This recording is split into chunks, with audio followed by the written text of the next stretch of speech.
Ayan, bago ka mag-greet, behalf of Insane Family, syempre, happiest birthday sa aking kuya, Kuya El Jablo. Ayan, maraming salamat sa loob ng 6 years na nakasama, minsan hindi. Ayan, nakasama kita at nakasama mo rin ako. Syempre, ako yung bunso mong siraulong kapatid.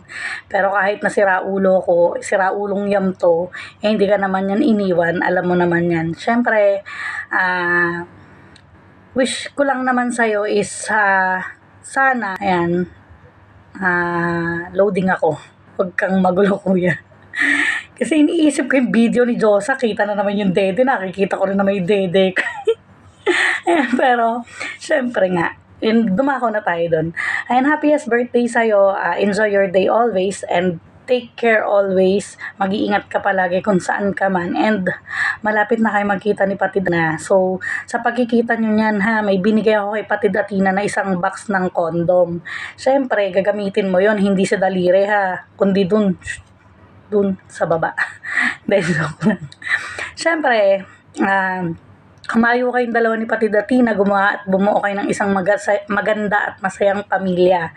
And of course, siyempre, yun yung gift niya sa'yo yung sarili niya. Ano pa bang hihilingin mo? Walang naman bigyan ka pa ng iba ni Patid. Aba naman, sumasobra ka na, kuya. And one more thing, last birthday mo na yan Last birthday mo na yan ngayong taon, syempre lang naman mag-birthday ka ulit.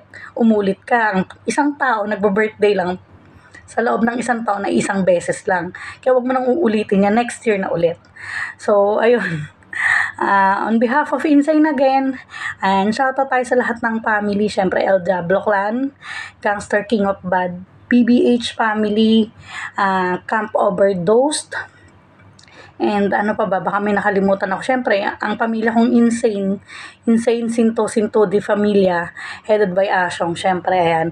Mag-iingat po kayong lahat, and God bless po sa ating lahat. Ayoko nang pahabain to, at nakikita ko na naman yung dede ko dyan. Mamaya, marami na naman magjakol, magtikol. Yan, sinasabi ko sa inyo, pinagsasalsalan nyo lagi si Yami. Syempre, charis lang. And I love you always, kuya, and take care. And enjoy your day. Pakasaya ka ngayon. And bye-bye. I love you.